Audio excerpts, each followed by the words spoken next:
Hey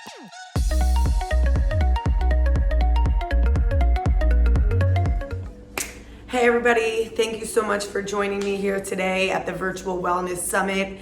My name is Daria Daspin. I am a personal trainer and social media manager for the training lab in New York City. I work here full time. Welcome to my home gym.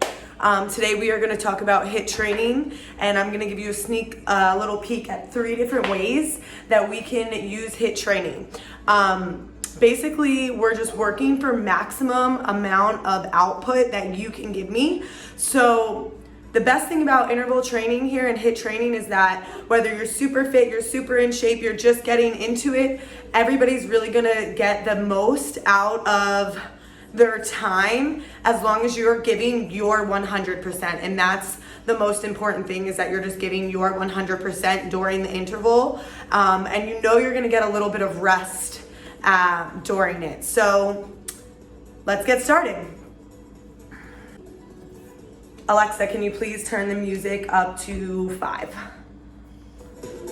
So what we're gonna start with is Tabata. Tabata means 20 seconds of work followed by 10 seconds of rest. So you know you're only doing 20 seconds of maximum work. I'm gonna use my clock here so that way you can see it as well. We're gonna go jumping jacks, butt kicks, shoulder taps, and flutter kicks. If you're not sure what they are, I'm gonna be doing it as we go together. So just watch me, and I'll do it during our rest time too, so that way you can see the movement as we go. So we're gonna get started. 20 seconds of work, 10 seconds of rest. We're starting with jumping jacks in 5, 4, 3, 2, 1, and go. Here we go. So 20 seconds of jumping jacks. Getting those arms all the way up over your head, feet nice and wide. Maximum work here, as quickly as you can go. If it's super fast, go super fast. If not, you slow down. 3, 2, 1, rest. So that was 20 seconds of work. Now we're doing 10 seconds of rest. Our next movement is butt kicks. Okay, just standing in place butt kicks in 3, 2, 1, go. Nice and quick, quick, quick. Squeeze your core. Brace yourself. Quick, quick, quick butt kicks. Almost there. 5 seconds. And rest. Next movement, we're gonna go to plank, and we're gonna tap opposite hand to opposite shoulder. In 3, 2, 1, go. Shoulder taps. 20 seconds. Try to keep your hips square to the ground. Core really tight. Squeeze your butt. Almost there. 5, 4, 3, 2, 1, rest. Next movement, flutter kicks. Looks like so. Chin tucked up. 3, 2, 1, and go. Flutter kicks, 20 seconds. From here, we're gonna repeat everything one more round. Your body should start to be getting warm. Mine is. 5 seconds, 5 seconds. And time. Jumping jacks. Round 2 in 5, 4, 3, 2, 1, and go. Nice and quick. Arms all the way up. Open and close those feet as quick as you can go. Challenge yourself. Challenge your pace. This is the last time you're gonna get rest. 5 seconds. And time. We have butt kicks, shoulder taps, and flutter kicks. Butt kicks coming up in 5, 4, 3, 2, go. Try to drive that heel all the way up to your butt so you get a nice quad and hip flexor stretch. Keep that core tight. Breathe through the nose, out the mouth as you're going. Stay with it. There we go. 3, 2, 1, time. Get ready for shoulder taps. In 5, 4, 3, 2, 1, and go. Oh, I called it early. We get 2 extra seconds of work. 2 extra seconds. Come on.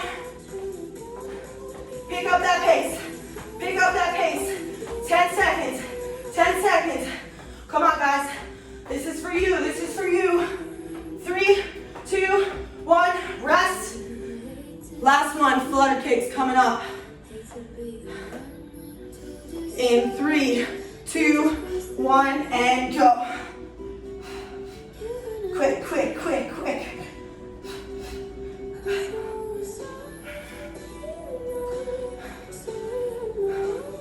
That's it. 8 seconds, 8 seconds.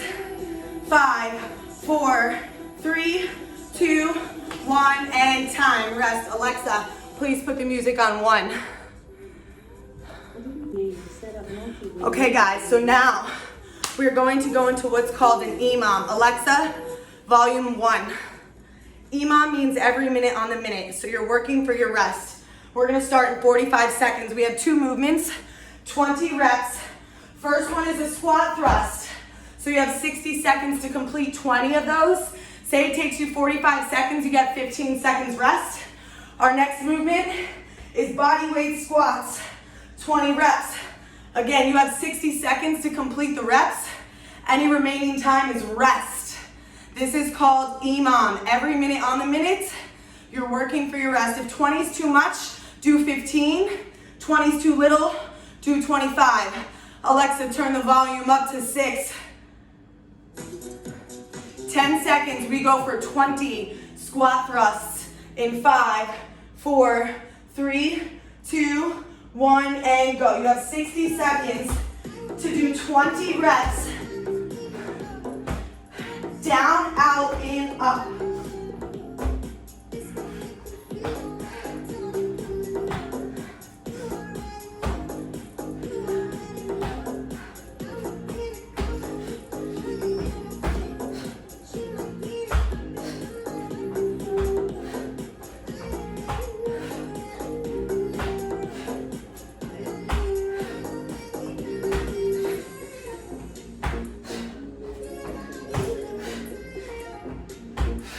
So I just finished 20.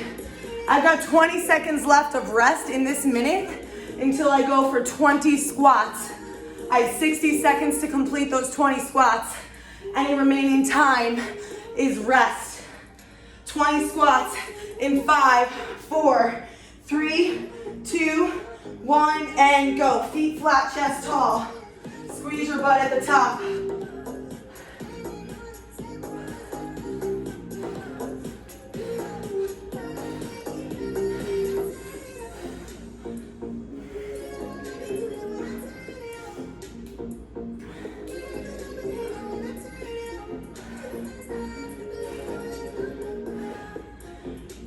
As soon as you get that done, you get to rest.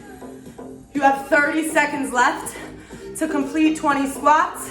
If you get it done, you can rest, you can get some water. We have one more little workout, different style coming up. 15 seconds, 15 seconds. 10 seconds to finish up. Alexa, please put the music on level volume 1.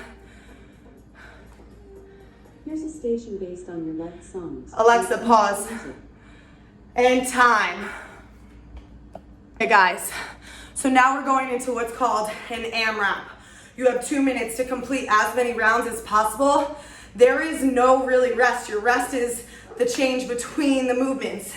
So in 40 seconds, we have 2 minutes to complete 10 lunge jumps, 5 per leg. If you can't jump, you step and switch, and then 5 push-ups.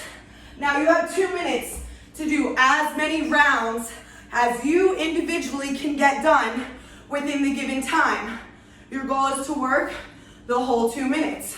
So, last thing coming up in 15 seconds.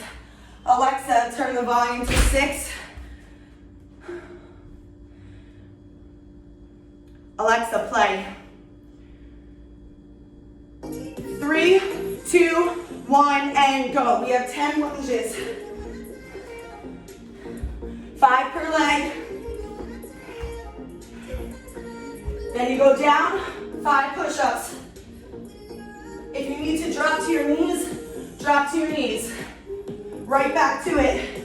If you can't jump, you step and switch. No rest. 2 minutes, your work is done. That's what you know.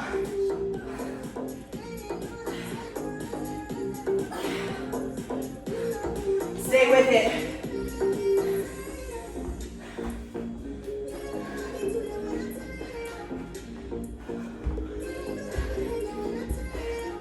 We're looking for 4 to 5 rounds.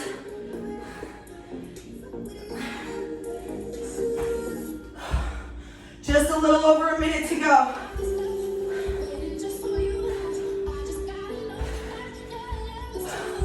Less than a minute.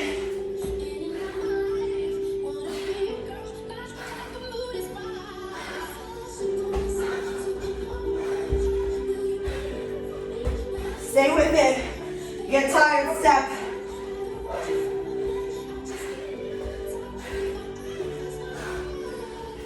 Seconds, let's go.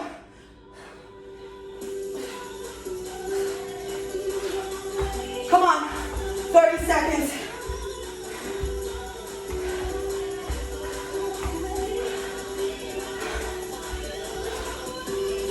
Seconds.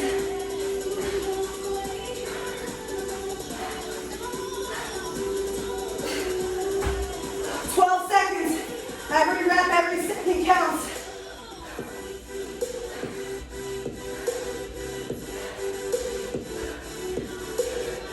And time. Alexa, pause the music. Now, when you finish a high intensity interval section, you should have trouble having a conversation because that's how hard you pushed your individual levels, right? So as you can see, clearly sweating, out of breath, straight body weight movements. We were at 10 minutes. We had rest in there, so it was probably about 8 to 7 minutes of work. Woo! Welcome to HIIT, guys. Again, thank you so much. My name is Daria Daspin. I look forward to the Q&A session that we have coming up. Please feel free to ask me any questions that you may have. I work for the training lab in New York City. Thank you so much. Good afternoon, good morning. Hello, everybody. Thank you so much for joining us here today. And myself, my name is Daria Daspin. I work for the training lab in New York City. Currently, I am at my house in New Jersey due to all of this COVID stuff, waiting for things to pick back up in New York. But here we are talking about our 7 minutes per day with HIIT. Now, the first question that I see in the chat is 7 minutes per day enough of HIIT if you train hard enough during that time? The first thought that I have with reading that question is 7 minutes enough? It's not, is it enough? It's better than nothing, right? If you're doing nothing every day, 7 minutes a day is going to be beneficial for you no matter what it is that you're doing. So definitely, depending on what your fitness goals are, where you're at in your fitness journey so far, is kind of going to be the quote unquote, is it enough? But enough isn't really the point. It's better than nothing, right? So if you only have 7 minutes to fit in per day to get your body moving, your endorphins pumping, your blood kind of running through your veins, your heart rate up a little bit, then definitely do it. I mean, I try to get in any little bit I can. There's days where I can only fit in about 30 minutes, which is a shorter training period for me. But if you really only have 7 minutes, limited time, do what you can. That would be my best advice and answer for that. So 7 minutes, definitely better than no minutes. You should always look for the positive in it. Second question that I'm seeing, should you do all HIIT as body weight exercises only, or can you add extra little weight? Absolutely. So the HIIT that we did was body weight only, just because I was doing kind of like a basic demonstration of what you can do, but you can always add weight. But you also have to remember, with the added weight increases your intensity, which in turn may slow your rep scheme down, which is fine, right? That still works. And it's also going to then in turn increase your neuromuscular adaptations to that movement. So I always add a little bit of weight.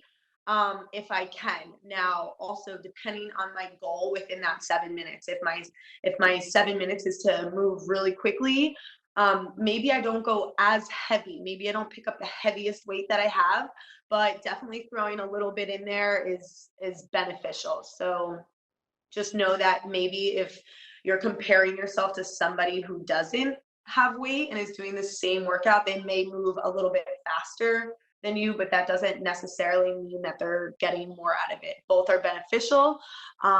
So add weight if you have it. That's definitely a go for me. Third question that I'm receiving here: how many times a week should I be doing HIIT?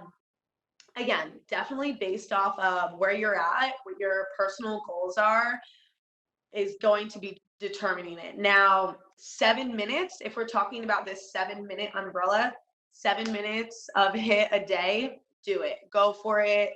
It's not going to mess with any of your strength adaptations if you're keeping it at this 7 minutes. Now, if you're really working in strength days with your HIIT sections or your cardio sections and they're longer than 7 minutes, I would recommend, say you're on like a 5-day training schedule, maybe 3 strength, 2 HIIT, or vice versa, 2 HIIT, 3 strength. If you're just doing about 7 minutes a day of HIIT lightweight movements 7 days a week, no problem. If you are going longer duration intervals, 30 minutes, an hour each session, you definitely have to give yourself 1 to 2 rest days within that week. Especially if you're just getting into it, you don't want to overstimulate your muscles and your body, right? You got to ease into a little bit. I know everybody gets gung-ho at first, but definitely ease into it. See how you feel after different movements, and take notice of your body, right? While you're doing it, if something feels wrong the day after, and try to correlate any issues that you may be having. Okay, perfect. Moving on. Next question. How much warm up / cool down should you do for a 7 minute HIIT session? Also, what exercises should we do? So a quick like little warm up. Just think about getting here. I'll even stand up here. Just getting like the whole body moving in some blood flow first for simple warm up. Some head, neck circles, shoulder circles, forward, backwards, some arm circles each direction, hugging the chest, right? Kind of just feeling the body out. You just want to get some blood movement and some body flow through your entire body. Maybe some knee hugs, some hip circles. You can even drop down into a lunge on one knee and lift your arms up, maybe a little twist. Just make sure that you've kind of tapped into every little section of your body and that you've kind of woken it up a little bit prior to just kind of jumping into squats and whatnot. The first little section that we did, the Tabata section, is another way to do a great warm-up with simple exercises like jumping jacks, butt kicks, shoulder taps, and flutter kicks. For example, that 20 seconds on, 10 seconds off that we did is a perfect warm-up. You could also do that right off the bat, and then you can do some of these kind of mobility movements to see how your body is feeling, making sure everything's good to go before you get into some of those more complicated exercises. I hope that was helpful. Okay, next question I have here. Where is the best place to find more HIIT content for beginners that will help me lose my love handles? Okay, so coming from a female, love handles are probably one of the most difficult areas to spot target. And I say that because a lot of our lower midsection holds like starvation kind of quote unquote fat, right? If your body goes into starvation mode, how is it going to survive and feed itself? So those are kind of those sections that we usually dread the most. Love handles, right? Lower stomach. Those are usually the last to go. So I would say focus less on spot targeting that and focus more on when you're in your workout, trying to keep your body moving as efficiently as possible, right? Less breaks, more work. So for like going, I want to read the question again to make sure I'm not losing my train of thought. So where to find, oh my God, Instagram is like this ridiculous abundance of free exercise, right? Doesn't mean that everything you see is great. You also have to kind of use your intuition and feed through the BS that's out there as well. But focus on your cardio a little bit, and that's going to help you kind of lose that excess weight in those specific areas that kind of bother you individually. Okay, perfect. Next. I have a partially torn ACL. Am I still getting the benefit of HIIT workout if I modify the, absolutely, right? Like I said, sorry, I read that fast. Are they still getting the benefit of the HIIT workout if they modify the exercise to avoid hurting their knee? Absolutely. So I can definitely relate. I have an ACL meniscus replacement back in 2012. I have never had a problem since.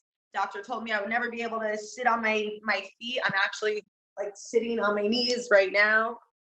They cut me off. Okay. So they told me I'd never be able to sit on my feet, that I'd never be able to really work out again. BS, right? You have to rehab your body. You have to listen to your body. And you can do anything that you put your mind to. So absolutely modify, do what you need to do, and figure out what is best for you, right? So if we're doing squats or jumps or something, it's clearly something that you cannot do due to an injury. So you need to be able to make that modification. And instead of maybe doing, say it's jumps, like long jumps or box jumps, or even squats, you might not be able to do that because of your injury to your knee. So even doing like slow squats, is that really going to be beneficial for you at this time where you're trying to keep your heart rate up in this 7-minute high intensity workout? No. So if that were me, I would be like, screw the squats, and I would drop down and start cranking out some push-ups or some sit-ups or something that I'm able to do a little bit more efficiently during that given time than me just kind of teetering around for 30 seconds or whatever the time frame is to kind of switch from the knees. So definitely modify, but modify literally could be a modification that has nothing to do with the exercise that is being prescribed, right? Because for you, it makes no sense. Do something that's going to be more beneficial for you based off injuries. Next question. I live in a really small studio apartment. How much space do I need to do a HIIT workout? You need one square. Literally. I mean, there's so many different types of workouts, but I have these little things on the floor. This is a square floor tile, right? Put it on the floor. You should be able to kind of jump in that section. You can do tough jumps. You know, you might not be able to do push-ups. Maybe I exaggerated. Maybe a yoga mat length would be great, 2 of these squares, so that way you can extend out and do push-ups. But if you can fit like a yoga mat, a lot of the classes that I teach, I base them off yoga mats. So we'll be doing forward and backwards runs, and it's just run to the top of your yoga mat, run back, run to the top of your yoga mat, run back. So if you can find some space for a yoga mat, I think that would be great, because then you'll be able to fit your planks in, any ab exercises laying down on the ground, and also a little bit of jumping and a side shuffling room in there. So definitely, if you can fit a yoga mat in your space, you've got enough room. Next question. How do I know how many calories I burn during the session, or how many calories I should expect to burn in a HIIT session? That's a tricky question. So everybody's different. Everybody metabolizes different at a different rate. Men, I know, women, it sucks, but men pretty much will burn double what you burn in the same amount of time, literally, because they are most likely double the weight and or more the height, right? So they're much larger usually, so they tend to burn more. If you're really counting calories, you should wear a watch. That's going to be able to give you the most analytics, you know, as specifically as possible, either an Apple Watch or a Whoop. Those are the 2 watches that I have and that my clients use. But personally, I don't really count the calories. I've stopped watching my I stopped wearing my Apple Watch during quarantine, and it doesn't really matter, right? It doesn't really matter. I mean, you want to be in deficit, and you want to be burning during 7 minutes. You can't expect to burn more than 100 calories in 7 minutes. It's pretty much, if I can maintain burning 100 calories in 10 minutes, then that's pretty good. So base it off that. If you have some weights, you might be able to burn a little bit more if you're still moving efficiently. If you're moving slower, but you have heavier weights, you're going to burn less because your heart rate is lower, but you're having more muscular adaptations. So there's so many little differences. I wouldn't get too hung up on the calories. Just be conscious of what you're eating and what you're outputting as far as calories go, in my opinion. Okay. Next. Other than Instagram, are there any HIIT workout apps, YouTube channels? Let's see. To be quite honest, I don't really. There's this one app, Motify, Motify. I have two of my actual friends that are trainers in New York City. Heidi Jones is on there, and also Samantha Ruskin. They do that on Modify. YouTube channels. I'm trying to think of influencers that I think are actually educated. I don't know too much personally about YouTube, but Modify app, Motify, that's what I can give you on that personally. Can definitely, if you go to my Instagram and look through some of my Instagram friends, a lot of my friends and trainers in New York City, we post a lot of stuff all the time on there. So saving that, using that, what's best for you, I would find some real organic people that you genuinely like to listen to, and connect with how they portray their fitness expertise, and stick with that. Next, I am pretty big, so this HIIT workout seems a little too advanced for me. What should I do? Nothing's too advanced for you. I don't think that would be too advanced for you. It doesn't necessarily, maybe you don't jump around, right? Maybe instead of doing a long jump, you just do squats. Maybe you do a plank hold. You can do crunches instead of sit-ups, right? Don't be scared. You have to start somewhere, and you're gonna be out of breath, and you're gonna be like feeling like not the greatest, but that's how it starts, and you're gonna get better. And even when I'm done working out, I am laying dead on the ground, because you're pushing yourself to your highest limit at that given time, and that will change as your body changes. And guys, thank you so much. Thank you for having me. Again, my name is Daria Daspin. I work in New York City at the training lab. If you have any other questions for me, or you would like to reach out to me, my Instagram is at Daria Dasp, DariaDasp. I also run all the social media relations and scheduling for the training lab. Their Instagram is at the training lab NYC. Please don't hesitate to drop off a message to me, reach out. Again, thank you so much, and I hope I gave you some information you can take with you.